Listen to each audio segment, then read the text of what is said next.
Yes, we are live. Hello. Welcome, everybody, to a very special healing conversation.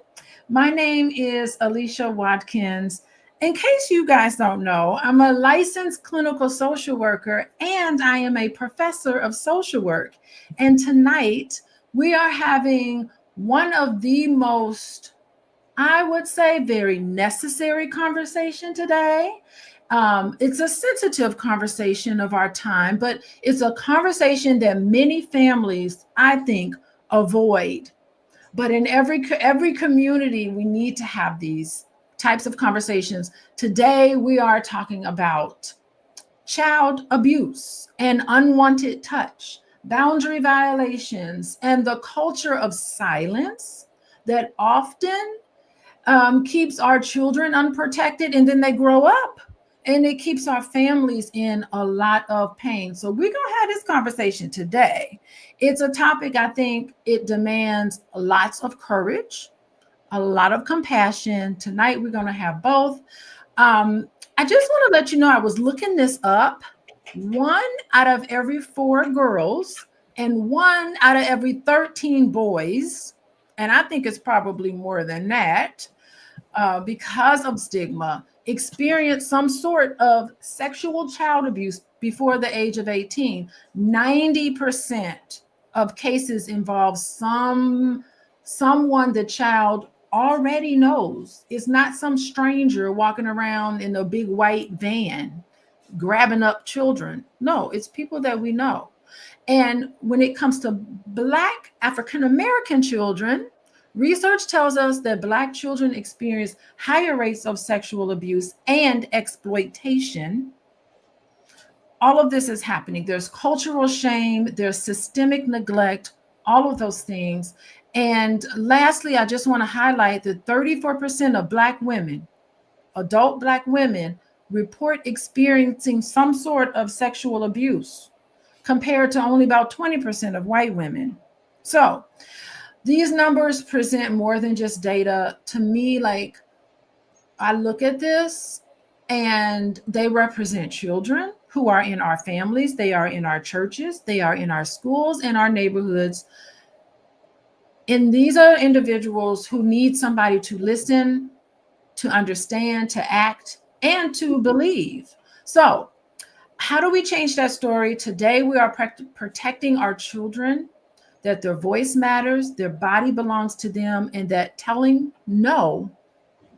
the story is powerful and not something shameful. So today, I want to introduce our guest. We got our 12-year-old superstar today. His name is Raj Brown.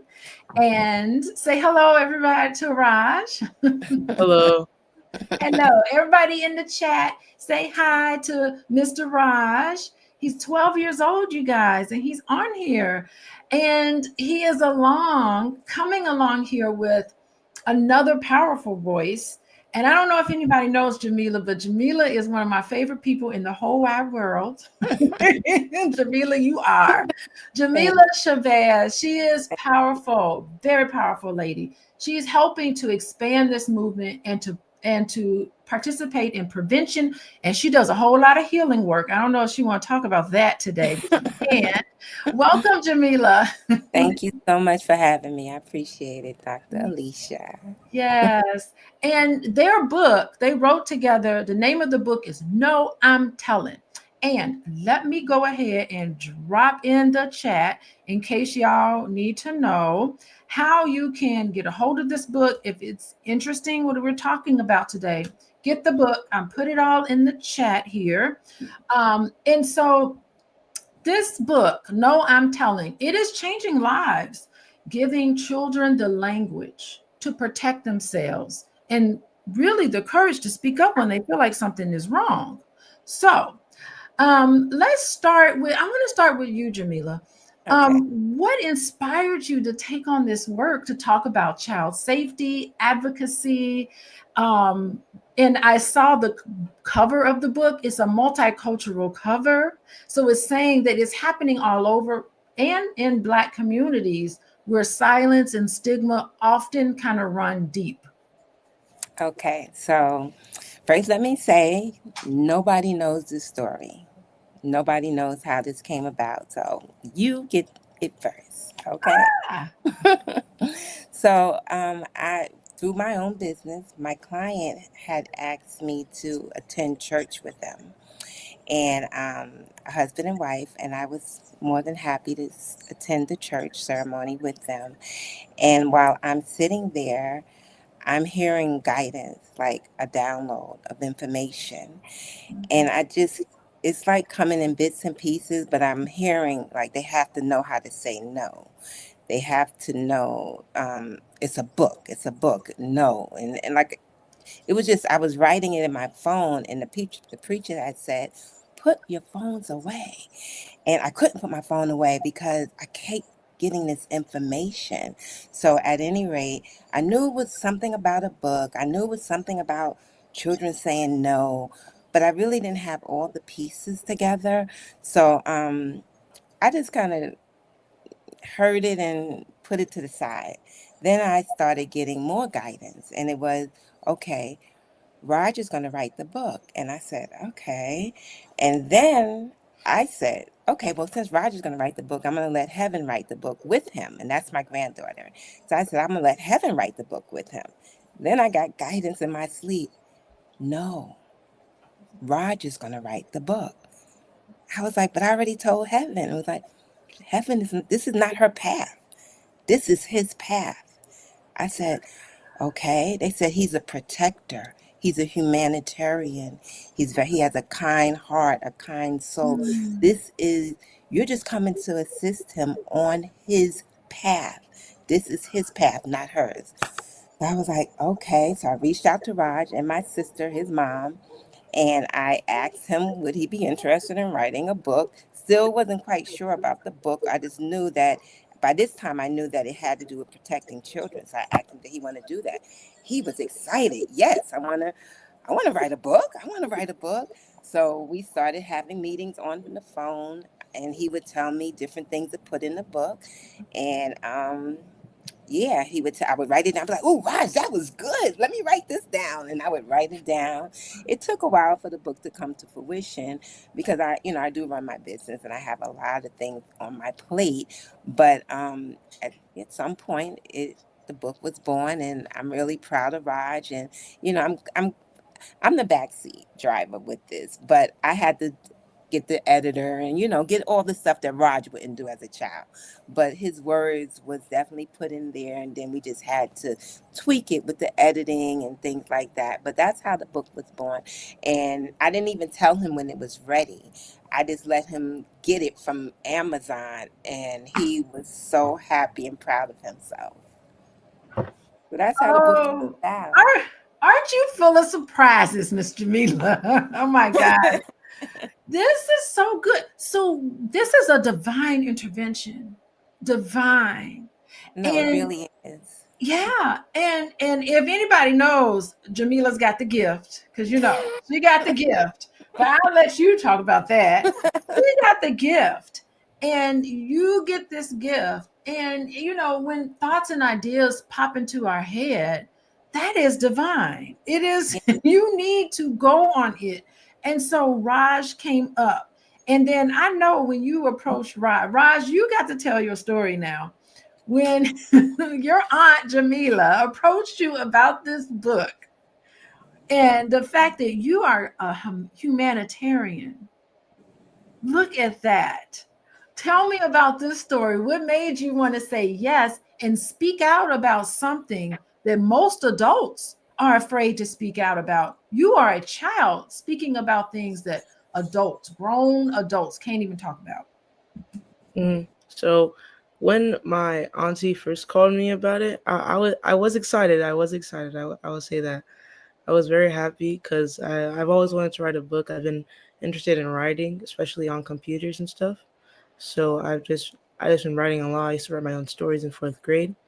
So and when we started to write the book, I told her about what the things to put inside the book, and when we started putting the stuff inside the book, then it like evolved inside different scenarios of when when to say no, I'm telling to adults when they're trying to do something inappropriate or something that you don't want.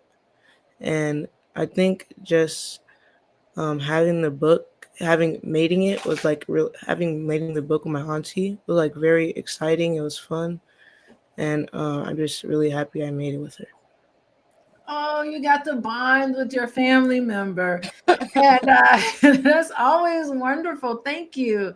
And I mean, like, the book is interesting. These scenarios that you talk about in the book, like, point one out. Like, what do you want other children to know if someone touches them inappropriately or makes them feel uncomfortable? What is it that you want to know? Well, you would want those children to know. I want them to know that they should not let nobody touch their body because it's theirs, obviously. And Mhm. I want them to know that they have the free will to say no, I'm telling in any circumstance. Yes. And it's like, it, I think what's so great about what you're saying is that there's no, and then there's I'm telling. And it articulates perfectly in the language of a child all of the things that are inside, how to say, like, it's almost like people are just like, what do I do? How do I deal with this? And they just like, so many people when they're in scary situations, a lot of people freeze and they don't know what to say, they don't know what to do. And as a therapist, I hear this all the time over and over again. I didn't know what to say. I didn't know what to do. I didn't know who to tell. I didn't know any of these things.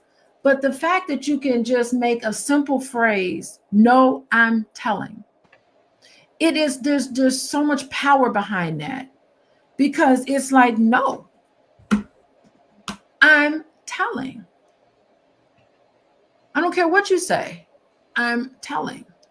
And I mean, that just to be able to articulate a very small word, it's like a lion comes out of you. And whoever is perpetrating something like that, I could just see them shrink. I don't know. That's what I envision in my mind, is like, that's the gift of language, to let somebody know exactly what to say. And it's like, no, exclamation mark. I'm telling, and that is, there's something so empowering to that. What do you say about that, Jamillah? That title of this book, no, I'm telling. Well, it is empowering for children to say it, but the reality is children are scared. And they're scared. And I know as someone who's victorious from being SA'd, I don't want to say the words because we do have children listening. But unwanted touch, was something that I experienced as a child, and it didn't come back to me until I became an adult. And then when it came back to me, and I told my mom, as now I mean, this literally came back to me a couple of years ago, not even 5 years ago. So you experience this, and sometimes it's not in your consciousness anymore. Then it just comes back up. So as a child, I'm not even sure why I didn't tell, but I know you don't expect adults to be like that. You know what I'm saying? You don't expect it as a child. The world looks different. And having a child to know, I don't care what age they are, having them to know this is something that can be prevented. This is not something that's going to happen to you because you're going to use your voice. That's important. Whether it's no, I'm telling, or whether you're screaming, you have to use your voice. Now, for me, I told my children before they can talk. I Mhm. told them about nobody touches your body. No. And I would tell them this, Alicia, because they tell children, like the predator that Mhm. that had his experience. He had me put my hand on the Holy Quran, like the Bible, and I had to say, um, I swear to God I will not tell or I'm gonna die. So now as a child I'm thinking I'm gonna die and something's gonna happen to me. And they often put that fear into children. So it's great to say no. I'm telling you, we have to assist our children in feeling confident enough to say it. So what's going to make children feel confident enough to say it? Well, I'm going to let you know. When your children tells you no, stop screaming and yelling at them. Say, you know what? I'm proud of you for Yes. using your voice. Give me a hug. I'm proud of you for Mhm. using your voice. I'm proud of you that you standing up for yourself and that you decide that this is not something you want to do, instead of getting mad and taking it personal. Because when you allow them to say no and to use their voice and to honor themselves, they take that into the real world. But when they cannot do it at home, they cannot do it in the real world. So we want to assist them at home so they can scream, no, I'm telling. Exactly. And I think like so many times in our families, children are given the message, you are to be seen and not heard. We're given the message that no matter what happens, you are to honor and respect an adult just because they are older. There are a lot of people who are 18 and over, but they're not adults. They're childish, right? And so you're given this message that no matter what happens, we are to keep this silent. And some of this stuff is like cultural messages that we see, and this is great because you're breaking some of these habits. Well, we're not saying be disrespectful. We need to be very coherent about what we're saying and what messages that we're giving to people. You are to be seen, not heard. How about that, Raj? Any comments that you're saying? We've talked about several things. You are a young Black author now. This is so wonderful. How does it feel to see children? Children should be looking up to you about, and even children who look like you, who could be learning from this book. How does that feel? I think it feels really good to me that I'm doing something good, and I feel like that I'm doing the right thing, and like it just feels nice to me that I know that I'm healing people and I'm helping people out with like trauma that happened to them. You do, and I think what's so key is that bad things happen to a lot of people, but it becomes trauma when you don't say things like, no, I'm telling. Because I don't know if people realize this. The more I think about this title, do you know the number one healing for trauma is to speak about what happened to you? So, no, I'm telling is healing, because we're put here on earth to experience things, the good and the bad. It's when we silence ourselves. I mean, can you imagine? Here you are getting all these wonderful divine thoughts in your head. And if you silence that thought in your head, if you silenced yourself and just kept everything inside, that you never can express all the wonderful things that happen to you. Thank you, Rashida. Children disassociate. Yeah, I mean, that's so normal. But being able to disassociating in the moment. I'm just reading a comment from Miss Rashida. I feel like, is that your mom in the comments? Yes, it is. Look at mom in the comments. She's so spot on. Children disassociate. Guess what? Disassociation is what's supposed to happen when scary things happen to you. You are supposed to disassociate. It's how your body deals with what's happened psychologically. Healing happens when you're like, okay, that was terrible. I just disassociated so that I can get through whatever scary thing that happened to me. Now I need to say something, because that's where the healing happens. When things start to float apart, but it's pulling everything back together, that's healing. And so that is the piece that is so beautiful in just a simple message like speaking up. And I wonder from you, Raj, if you could tell adults one thing that makes it easier for kids to speak up, to actually be able to say, no, I'm telling, what would you say to an adult? Talk to adults now. Mhm. I would say that to let their kids know that you believe them, and that there's like don't put other things over your kids, and to and allow your kids to have the strength to say no, to say no in any circumstance, in anything. I love that. Believe them. All right. That is so beautiful. It is. And I think the problem is that so many children aren't believed. So many children, because it's upsetting the apple cart when they, especially when Tell the truth. it's somebody in your family, especially if it's a person that is you're financially dependent on another person in the household, and that speaking up can sometimes shatter relationships. And Jamillah, I want you to comment on this, because many families are taught we got to keep this in the family. How do we begin to dismantle some of these messages where let's keep it to ourselves, let's keep this in the family, and what you're talking about is, let's write a whole book on it and let's educate everybody else. And you Right. speaking about this today. So when you're telling your children, like, keep it in the family, or what goes in this house stays in this house. I mean, my mom never taught me that. And none of us, we never was told that. And I never told my children that.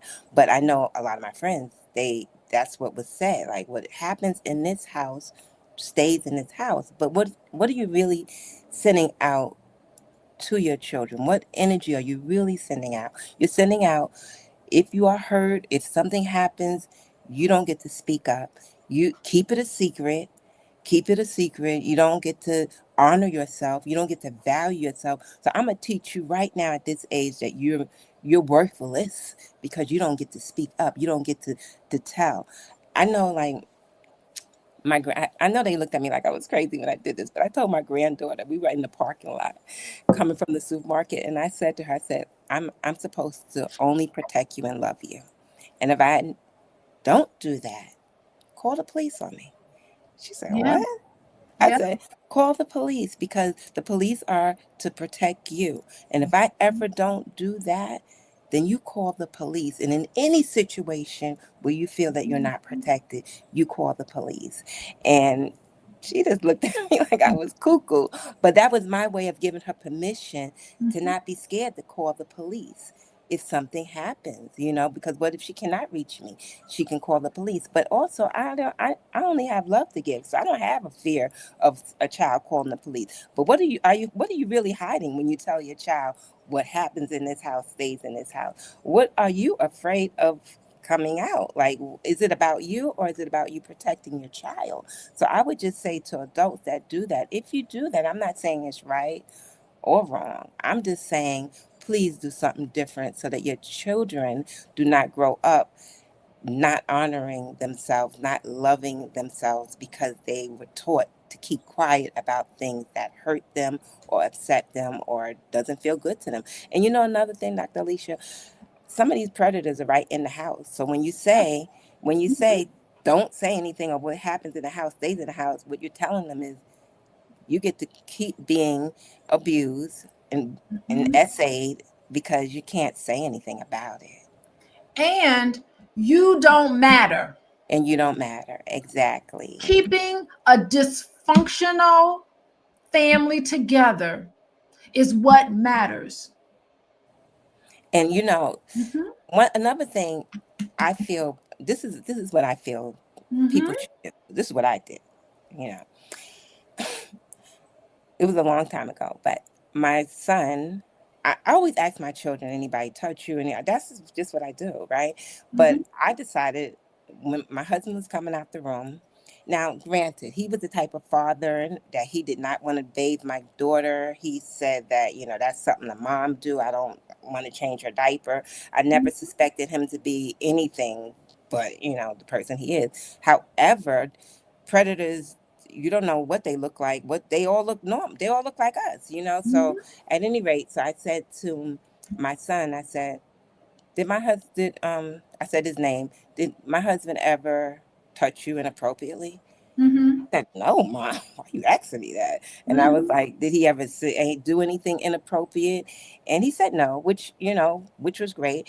And my husband was a little upset that I asked that. But the point is, I'm not going to ask in private. I'm going to ask right in front of you so I can give my child the confidence to speak in front of you if they have something to say pertaining to you. We don't have to do this behind closed doors. We could Mm-hmm. say it right in front of the person.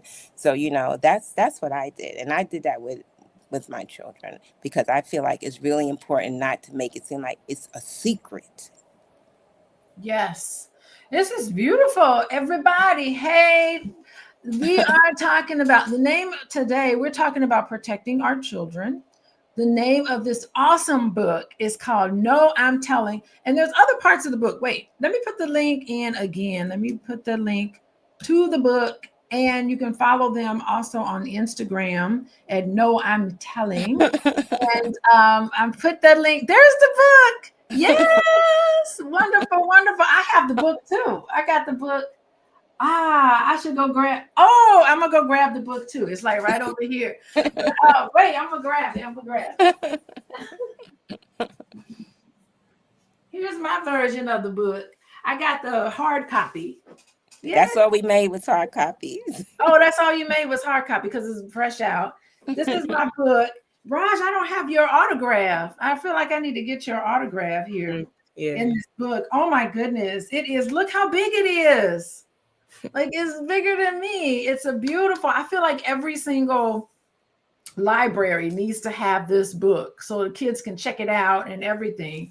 So you guys, anyway, so everybody, I just want to let you know, I didn't even do my own introductions here. Okay, I want to let everybody know this is Healing Conversation. I am Dr. Alicia. If anybody wants to join my book club, I do have a book club. It's totally free. We meet every Sunday night and it's all about healthy relationships. So go ahead and go to draliciabookclub.com. That gives you the information in the link and the link to our private Zoom session. We have so much fun in there. People are asking about relationship questions. You can come in and get them answered. Also, you could also have a text message here where you text the word love, LOVE, to 87948. Be sure to do that. Y'all get your phones out, do that, and then you get on my text list, and then we'll be able to let you know when we have wonderful conversations like today, very informative, such as today. And of course, if you're interested in working with me, you can reach me at coachingwithdralicia.com, and I'll leave that up there for just a few minutes. And so yeah, and be sure to get this book. It's in the comments here. This wonderful book here, No, I'm Telling. And it is Keeping Kids Safe from Unwanted Touch, and wonderful reviews here that's in the book. Okay, so let's talk. Let's see. I have a question for you, Raj. This is so great that you are talking to children, but you're really talking to adults, because I'm thinking this is a book that can be read with a parent to the child and the child to a parent. This is a book that even if a child doesn't know, how to, their words and everything, this could be a book that could be read, from a caregiver to a parent to a child in a way that kind of asks questions like, what should she do? What should she do? It gives out all these scenarios. What should he do? And it's kind of like, it's very engaging and very intriguing. Can you give us an example of a scenario in the book and how it kind of encourages people? No, I'm telling, tell 3 grown-ups that you trust. This is really important. So what would you say about some of the scenarios in this book? Like one of the scenarios inside the book where the sister is touching the brother inappropriately, and offers him a piece of candy for just so he won't tell anybody. But and when after that, and it's like a parent reading it to their child, say, and they say, "What should he do?" Mm-hmm.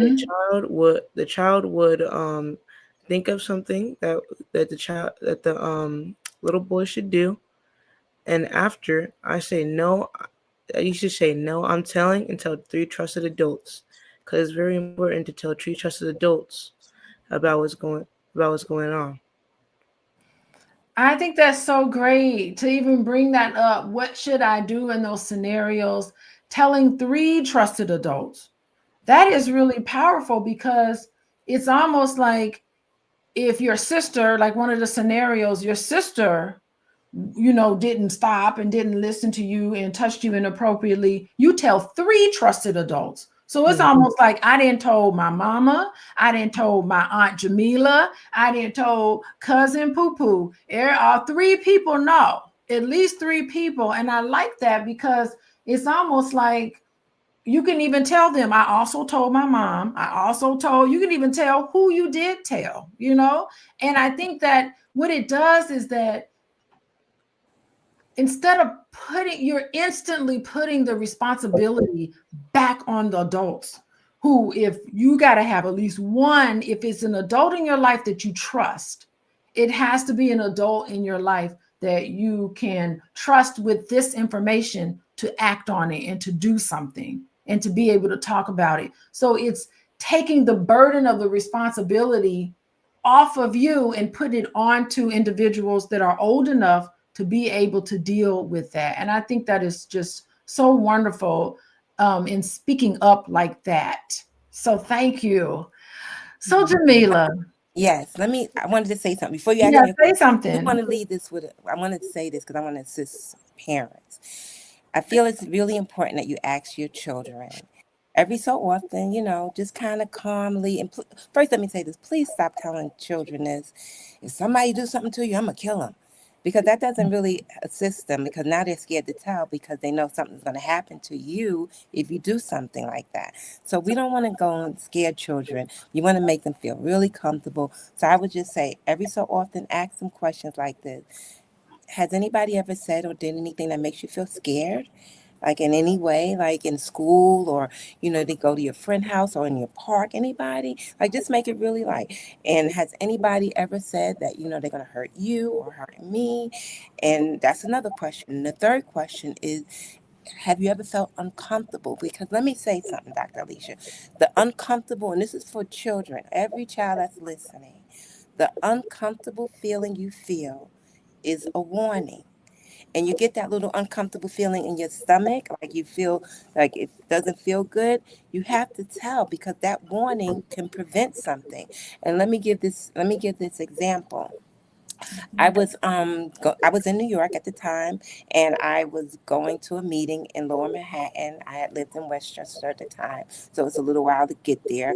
And my best friend, who I love dearly, she was gonna watch my children for me so that I can go to the meeting. So at the meeting, I get a phone call from my daughter, and she said, "Mom, when you coming home?"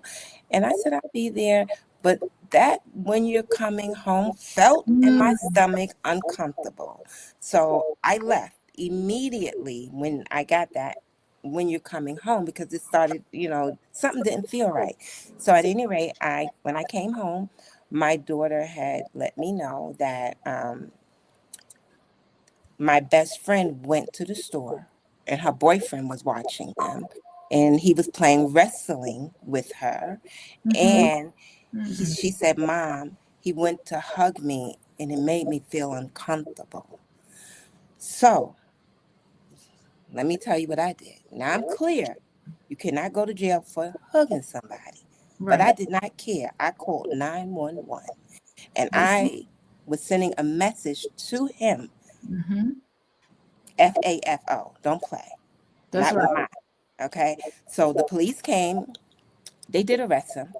Before they even asked him any questions, they arrested him. Then they did their investigation, and they let me know that they could not, send him to jail for hugging somebody. And I said, I know he couldn't go to jail. I was clear on Mhm. that.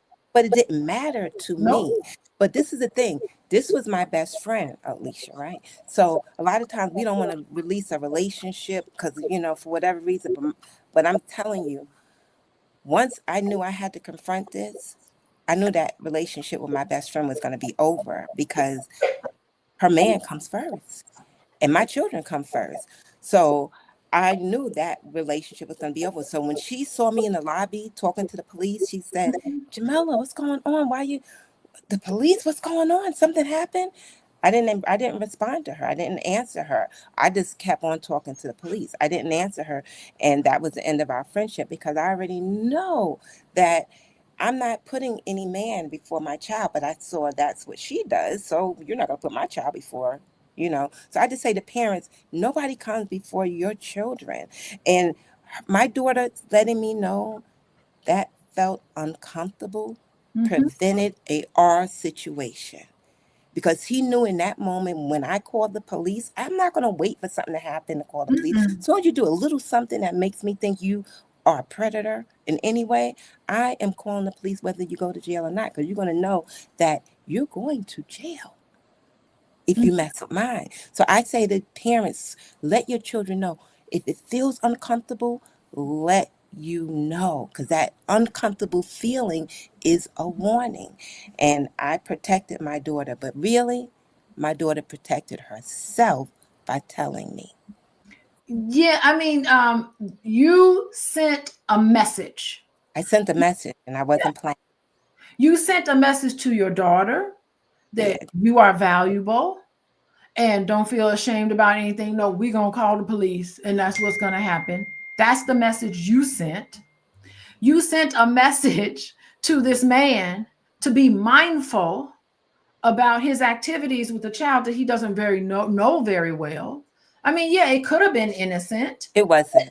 It wasn't. Okay, It but was grooming. It was it was grooming. I grooming. was I Yeah. was real clear Yeah. that But you you were sent a grooming. message that he needs to be mindful of what he's doing. It's a message that was sent even to the police officers. Wow, this lady ain't playing around. And I am happy that I'm certain the police weren't mad at you, you know? No, they said we can't arrest him for trying to, for wrestling and for hugging your daughter.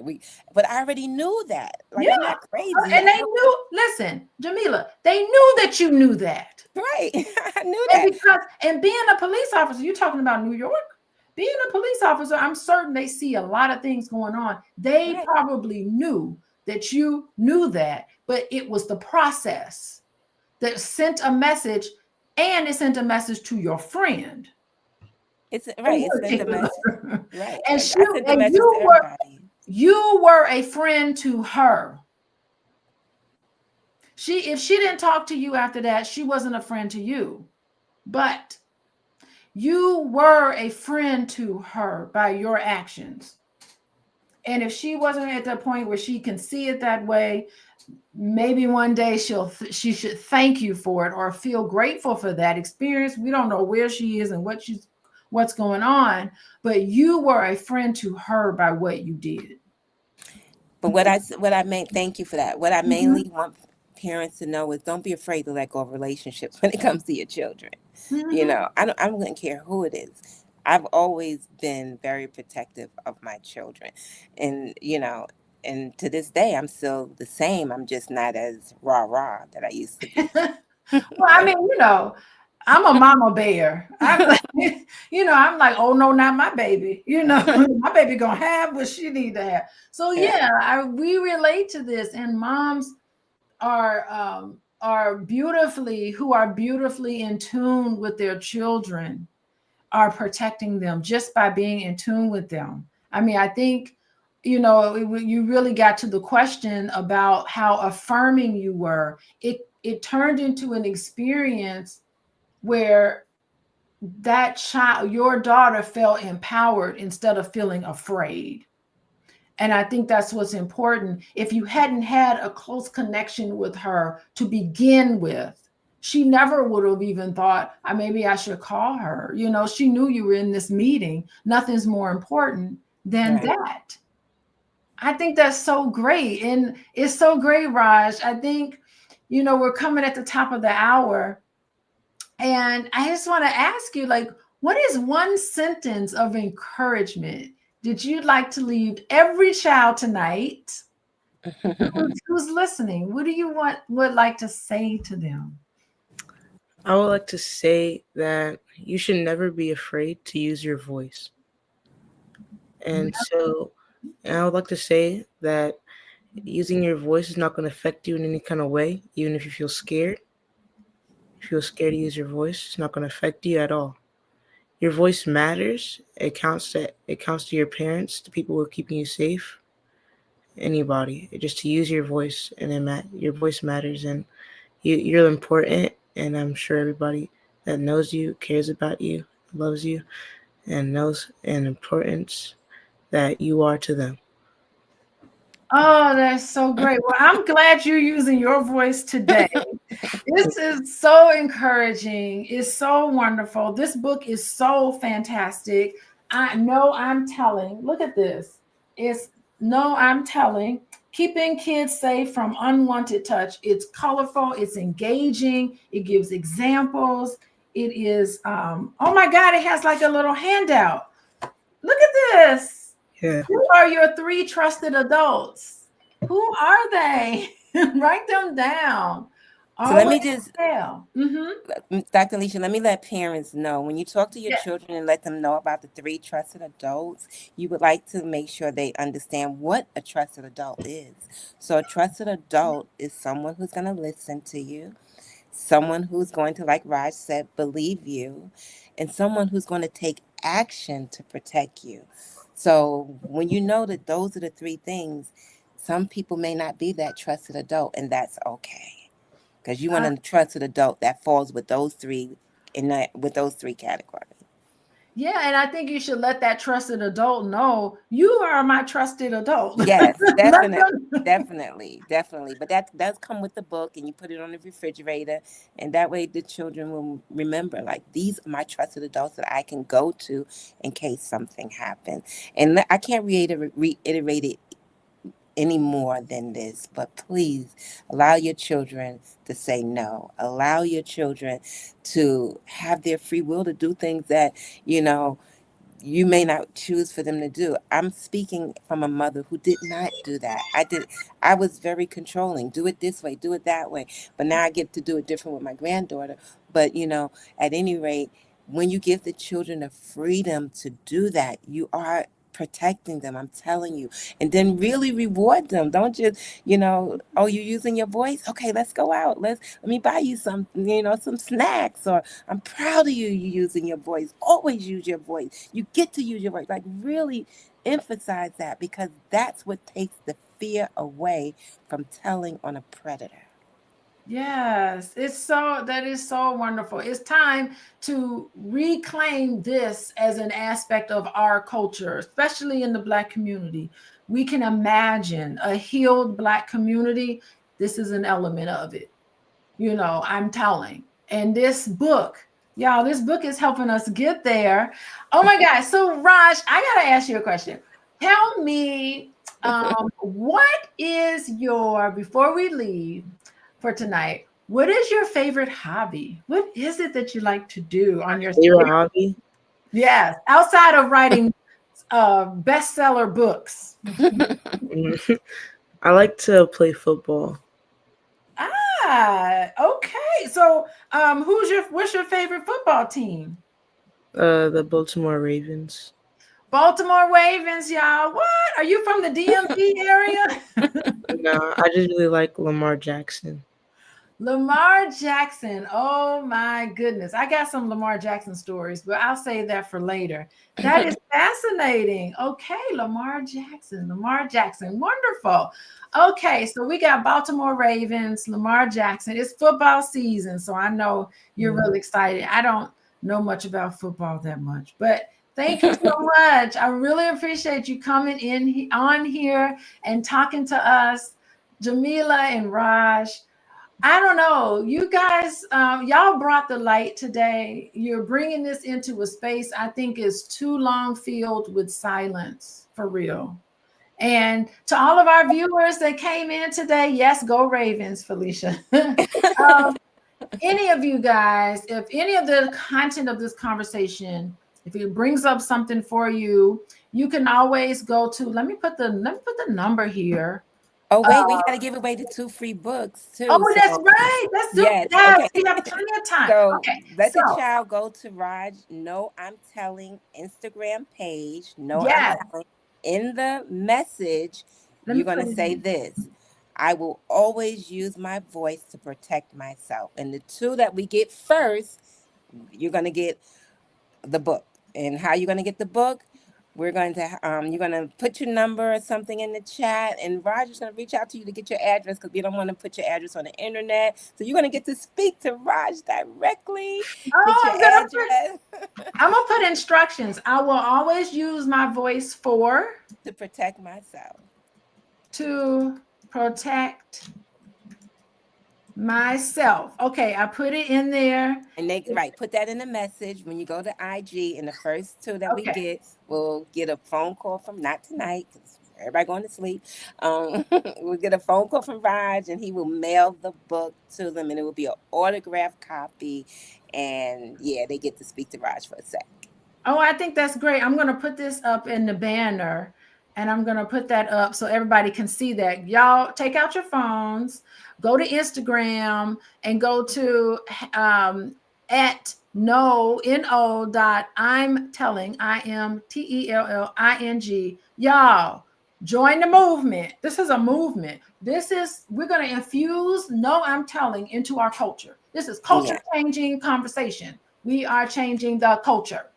And that will eventually put me out of business. Put me out of business, everybody. I want to be like an entire community of Black people that is absolutely healed. The world is healed. And then I can just go and do something else. I don't know what I'll do with myself, but I want to be put out of business. I don't want no more clients, no more people working with me. We are perfectly healed, stepping into our divine. And Jamillah, you definitely are healed because you listened to that voice on that beautiful day in that church. Church works, boy. And I will always use my voice to protect myself. Go to Instagram. Y'all, you got to follow on Instagram and write that comment in, and you get a free book. Yes, and we also are having a book signing in California for anybody who is on the West Coast. We are having a book signing. It's going to be games, and you can take selfies and pictures with Raj, and we're going to have snacks, and he's going to sign your book if you already have it. It's going to have some there to buy. So just follow us on Instagram so you'll know exactly when we're having a book signing, and you get to meet Raj in person. It's in California. Okay, so it's in California. There we go. You got to let me know the details because I want to be there. I want to talk to Raj myself, King Raj Brown. Anyway, so yes. Oh, wait. One more thing, Alicia. This is one more thing that's important for parents. We have the sex offender registry. So that's another thing I feel like y'all should do is put your zip code in and see who is a predator in your neighborhood so that you could just be aware. I put my zip code in, and right in the next house over is a predator. And when you get a mortgage, you cannot say, they don't do a background check, No, they don't. Right. So, but it made me aware of it. And I have a granddaughter. So it made me aware. I definitely say that's something that parents should do because you just never know. Real quick, because I know you got to go. No, I remember this man, when we were in Virginia, he said that he would always have children, and he worked with the church. And he said, I want to do what was it? Football or basketball, one of those sports, and I want to take your son, and I would like to, he could be a part of it. Look at all the children that I have, and da da da da. And I had a dream that night, and I have a daughter that crossed over, and she's in the light. And she came to me in my dream, and she said, "Mommy, he's a predator." Oh. And the very next day, we were outside with the dog, and he said, "Can I take pictures of your son?" So of course I said no, but I noticed that predators like to prey on what they think is single parents. They do. And I want to mentor your child, or I want to help you out. Be aware of that. Be aware of that. And I'm not saying that all of them are predators, but I'm saying Just always ask your children when they're not around you. I don't care who they would. Ask them, were you scared? Did anybody say they would hurt me? Did anything feel uncomfortable? Just ask them that. And always let them know, I'm here to protect you, but you got to tell me everything so that I can protect you. Because your job is to tell me, and my job is to protect you. I think this is so beautiful, mainly because, what we now know as therapists, there's no cure. There's no cure for this. And there's no known cure. No. Nothing. And that's the only issue. That's the only issue with this type of perpetrator, is that nothing has been working. I mean, there's harm reduction techniques you can do, but there's harm reduction. There's no eliminating this in terms of trying to fix predators. So there ain't no fixing anybody. You can't therapy this stuff on out. It is something that has not to date had a cure for it, and that's unusual, but that's what it is. So I just letting everybody know, ain't nobody changing. If that's who they are, that's who they are. Right. And if you know they did something inappropriate to you, don't send your child there. That's right. Don't feel like, well, Uncle James, he done changed. No. Not when you think they found Jesus and they didn't change. That's not it. Sometimes finding Jesus is giving them an entry into grooming, so that's what happens. But that's just my knowledge as a therapist. But we're here Thank you for that. We're here today to champion this book and for giving a voice to our most vulnerable population of people, and that's children. And so I thank you, Raj. I'm gonna look into, maybe I can come and meet you in California. No, I'm telling. You're the man of the hour, Raj. I think it's so great that you just have followed your aunt into such a beautiful, beautiful story. I'm going to type in the chat one more time, ways in which you can purchase, links to where you purchased the book, how to join this movement. It's a movement on Instagram. And then I just want to thank the two of you for joining me tonight. I want to thank everybody in the chat. Hello, everyone in the chat. Thank you for viewing and for watching us. Let's continue to create spaces where every child is safe. We can do it. Every parent is informed. Every survivor knows their story matters. Absolutely. All right. Thank you, everybody. Goodbye. Thank you. Thank you.